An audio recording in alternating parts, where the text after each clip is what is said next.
Hello and welcome all of you in this video. Today we will discussing about the topic National Population Policy. So let's start. National Population Policy. What is National Population Policy? After 1950, India's population began increasingly rapidly. 1950 के बाद जब India free होता है तो India की जो population है बड़ी तेज़ी से बढ़ती है. Although India is a large country, it does not have enough supply of land and natural resource to meet the needs of such a high population. Recognizing this problem, the Indian government drafted a plan to help slow down the population growth. We will now read more about this. तो बढ़ती हुई population के कारण India में resources की कमी हो गई. लोगों के पास ना तो इनफ लैंड था या ना ही नेचुरल रिसोर्सेज की सप्लाई प्रॉपर थी. तो जिसके कारण भारत की सरकार ने एक प्लान ड्राफ्ट किया जिसका नाम रखा गया नेशनल पॉपुलेशन पॉलिसी, जिसका जो मेन ऑब्जेक्टिव था वो था कि जो तेज़ी से बढ़ती हुई भारत की पॉपुलेशन है, जो पॉपुलेशन ग्रोथ है, उसको स्लो डाउन करना, उसको कंट्रोल करना. तो इसी टॉपिक के बारे में आज हम इस वीडियो लेक्चर में समझेंगे. तो first of all, what is national population policy? Short में से NPP कहा जाता है. India's population has increased rapidly since the beginning of the 1950s. Although India is a large country, there is not enough supply of land and natural resource to meet the needs of such a high population. Recognizing this problem, the Indian government started initiative as shown below to help slow down population growth and ensure population welfare. तो जैसा कि पहले भी बताया गया है, national population policy क्या चीज़ है, इसको समझने के लिए ये समझना ज़रूरी है कि जब इंडिया फ्री होता है तो भारत की एक सरकार बनती है, आज़ाद भारत की. अब वो देखते हैं कि जो पॉपुलेशन ग्रोथ है वो बहुत तेज़ है भारत में. ये लगभग हर 20 ईयर में डबल हो रही थी, लगभग के आसपास. तो इंडिया एक बड़ा देश था, इतनी बड़ी पॉपुलेशन को संभालना प्रॉब्लम हो रही थी. एक टाइम ऐसा भी आया कि भारत में फूड ग्रेन्स की शॉर्टेज हो गई. इंडिया की पॉपुलेशन के लिए प्रॉपर अनाज नहीं था, तो इंडिया को दूसरे देशों से मंगाना पड़ा. तो जिसके कारण इंडिया में जो रिसोर्स थे उनकी कमी हो गई, गरीबी बढ़ती जा रही थी. तो उस पॉपुलेशन को कंट्रोल करने के लिए प्लानिंग की गई ताकि तेज़ी से बढ़ती हुई पॉपुलेशन को स्लो डाउन किया जाए, जो पॉपुलेशन ग्रोथ है उसको स्लो किया जाए. तो इसके लिए जो ड्राफ्ट तैयार किया ताकि लोगों का मैक्सिमम वेलफेयर किया जाए, उसे NPP कहा गया. First of all, the population explosion began in 1951. Population grew by 78 million in 10 year. तो 1951 से लेके 1961 तक जो पॉपुलेशन है वो 78 मिलियन बढ़ के हो गई.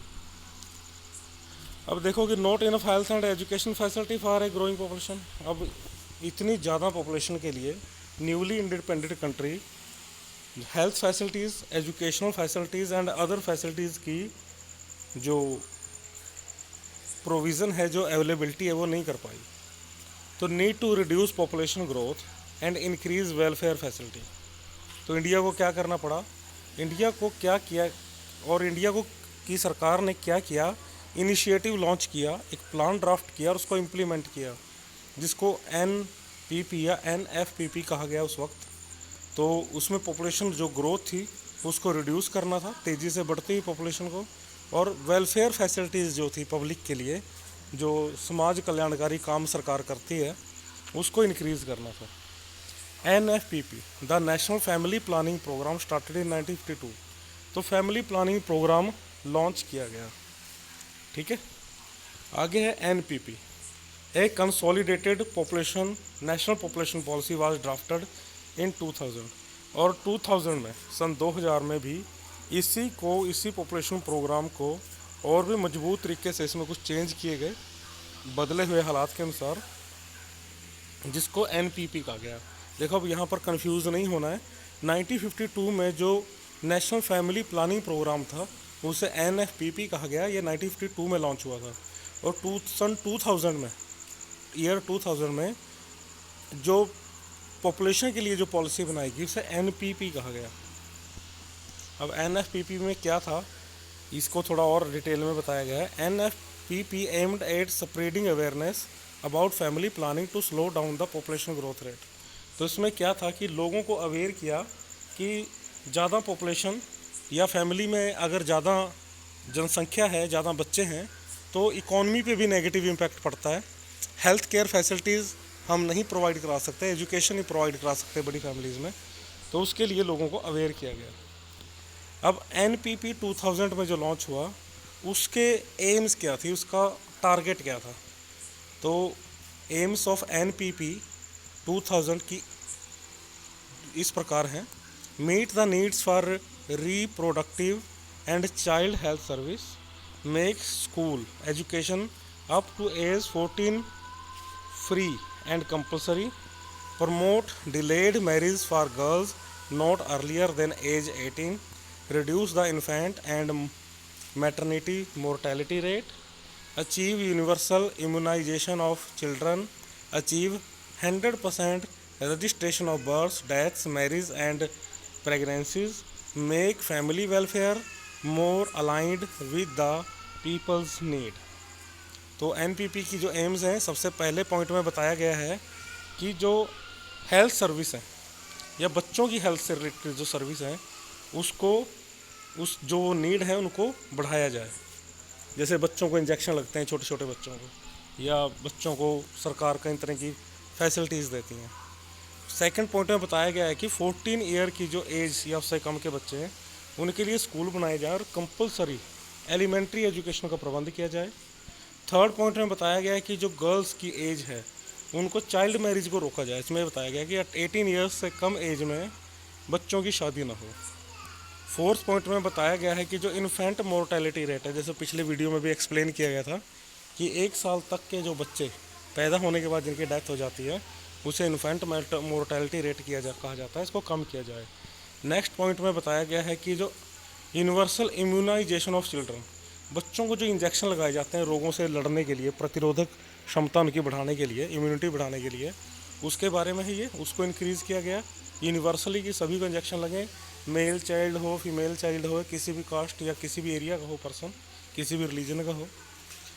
उसके बाद बर्थ, डेथ, मैरिज और प्रेगनेंसी, इनका रजिस्ट्रेशन किया गया 100%, ताकि पता चले, सरकार के पास डाटा हो कितने बच्चे पैदा हो रहे हैं, कितने लोगों की डेथ हो रही है, कितने लोगों की मैरिज हो रही है। आगे लास्ट पॉइंट में बताया गया है कि फैमिली वेलफेयर प्रोग्राम चलाए जाएँ और लोगों की जो नीड्स हैं उसको इसके द्वारा पूरा किया जाए, जहाँ भी लोगों को गवर्नमेंट की हेल्प की नीड है। तो all the population welfare programme form over the year were consolidated brought together as the NPP 2000। तो NPP 2000 को प्रॉपर इम्प्लीमेंट करने के लिए ये सारे जो प्रोग्राम हैं, जो ये अभी हमने 7 पॉइंट्स में समझे हैं, ये सारे के सारे इम्प्लीमेंट किए गए। अब NPP को और डिटेल में समझने के लिए हम समझेंगे आगे, why is a national population policy NPP important for countries like India. अब इंडिया के लिए NPP की क्या बेनिफिट है। तो India's population has increase rapidly since the beginning of the 1950s। ये बार बार देखो पॉइंट डिस्कस हुआ है तो इम्पोर्टेंट है। Although India is a large country, there is not enough supply of land and natural resource to meet the needs of such a high population. Therefore, a national population policy towards family planning, individual health and welfare is very important for a country like India। तो देखो India की population बढ़ी है बड़ी तेज़ी से, तो इस बढ़ती हुई पॉपुलेशन को अगर ना कंट्रोल किया जाता, जो इस वक्त 2020-21 में अप्रॉक्सीमेटली हमने बहुत पॉपुलेशन को कंट्रोल किया, अगर ये पॉपुलेशन कंट्रोल ना की जाती तो इंडिया के हालात बहुत बुरे होते और इंडिया में लगभग जितनी पॉपुलेशन आज है उससे डबल होती, तो बहुत ही भयंकर सिचुएशन हो जाती। वैसे भी हमारी पॉपुलेशन अभी भी बहुत ज़्यादा है, जिसके कारण इंडिया की ग्रोथ बहुत ही कम है। तो ये जो बेरोज़गारी है, गरीबी की समस्या है, महंगाई है, ये सारे इम्पैक्ट पॉपुलेशन के कारण ही होते हैं। तो इतनी बड़ी पॉपुलेशन को संभालना, उसको केयर करना, उसकी नीड्स पूरी करना मुश्किल होता है। तो इस पॉपुलेशन की ग्रोथ को रोकने के लिए जो एनपीपी बनाई गई थी और पब्लिक वेलफेयर फैसिलिटीज़ को बढ़ाने के लिए एनपीपी में रजिस्ट्रेशन किया गया था पॉपुलेशन का, ताकि सभी तक वेलफेयर प्रोग्राम्स पहुंच पाएँ, सभी का भला हो। तो इसलिए एनपीपी के कारण इंडिया के लिए एनपीपी बहुत ही इम्पोर्टेंट थी। एक और क्वेश्चन है यहाँ पे, why do you think the NPP has identified adolescent as it is focus. अब अडोलसेंट क्या होता है, जिसे हम टीनेजर बोलते हैं। अडोलसेंट होते हैं लगभग 12 साल से लेकर 19 साल तक के बच्चे। तो अडोलसेंट्स के ऊपर फोकस किया गया है एनपीपी में। तो उसमें क्या है कि I think the NPP has identified adolescents as it is focus because they are the future of our country. A healthy adolescent population result in a healthy and productive working age population. Their health and welfare will result in the development of the country and will to turn benefit all citizens. तो adolescent जो हैं, आज के जो adolescent हैं, जो teenager हैं, जो युवा हैं, ये फ्यूचर हैं, किसी भी कंट्री का फ्यूचर होते हैं। तो उस कंट्री में अगर adolescent हेल्दी होंगे और उनका ध्यान रखा जाएगा तो वो फ्यूचर में देश के फ्यूचर को बिल्ट करने का काम करेंगे। और अगर इन पर ध्यान नहीं दिया गया तो फिर एक कंट्री का फ्यूचर भी खतरे में पड़ सकता है। तो इसलिए एनपीपी में अडोलसेंट पे फोकस किया गया है। What are the significant feature of the national population policy 2000। अब ये सबसे इम्पोर्टेंट टॉपिक है, तो इसको थोड़ा ध्यान दें, और ये लास्ट टॉपिक है इस वीडियो लेक्चर का, तो इस पर ध्यान देना है। A few significant feature of national population policy 2000 are. तो क्या है फीचर नेशनल पॉपुलेशन पॉलिसी के? It aimed to meet the needs of the people for reproductive and child health service। जैसे कि हमने इसको पहले एक स्लाइड में समझा भी है, तो ये वही पॉइंट हैं, इनको दोबारा देखने के लिए हमने समझना है कि चाइल्ड हेल्थ सर्विस, जो चाइल्ड हैं, छोटे बच्चे हैं, उनकी हेल्थ को, उनका जैसे बर्थ रजिस्ट्रेशन होता है वो इसलिए होता है कि सरकार को उन बच्चों के लिए जो फैसिलिटीज़ हैं, जो टीके हैं, जो पोलियो की दवाई पिलाई जाती है बच्चों को, या जो आंगनवाड़ी के अंदर जो बच्चों को क्या ध्यान दिया जाता है बच्चों की हेल्थ पे, या स्कूल बनाए जाते हैं, तो ये इसीलिए होता है। तो वो चाइल्ड हेल्थ सर्विस, जो हेल्थ सेक्टर में काम करते हैं लोग, उनकी डिप्लॉयमेंट है, तो उन जो बच्चों की नीड्स है हेल्थ से जुड़ी हुई, उसको पूरा करना। उसके बाद 14 ईयर्स तक के जो एज के बच्चे हैं उनके लिए कंपलसरी और फ्री एजुकेशन का प्रबंध करना। उसके बाद जो गर्ल्स की जो अर्लियर मैरिज होती है, 18 ईयर्स से पहले कर दी जाती है बच्चों की, जो चाइल्ड मैरिज है, उसको रोकना। उसके बाद नेक्स्ट पॉइंट है 100% इम्यूनाइजेशन, कि जो बर्थ, डेथ, मैरिज और प्रेगनेंसी है उसका रिकॉर्ड रख के सभी को इंजेक्शन लगाना। जैसे फीमेल्स को भी इंजेक्शन लगते हैं, आजकल तो कोरोना के इंजेक्शन लग रहे हैं, लेकिन उससे पहले भी कुछ वैक्सीन बच्चों को लगाई जाती हैं, जैसे पोलियो की दवाई पिलाई जाती है या दूसरे टीके लगाए जाते हैं बचपन में। तो ये उसकी बात हो रही है यहाँ पे। उसके बाद फैमिली वेलफेयर के लिए जो पीपल्स की नीड है उसको पूरा करने के लिए प्लानिंग बनाना। और लास्ट पॉइंट में जो अडोलसेंट पॉपुलेशन है देश की, उन पे ध्यान देना और लोगों को जागरूक बनाना, ताकि जो हमारी पॉपुलेशन है वो हेल्दी बनी रहे। तो इस तरह से एनपीपी के सारी एम्स हैं। तो हमने इस टॉपिक में एनपीपी को ही कवर किया है। तो आई होप आपको समझ आया होगा ये टॉपिक अच्छी तरह से। और अगर आपको कोई डाउट है इसके बारे में तो आप मुझसे आस्क डाउट में जाके पूछ सकते हो। So thank you all of you.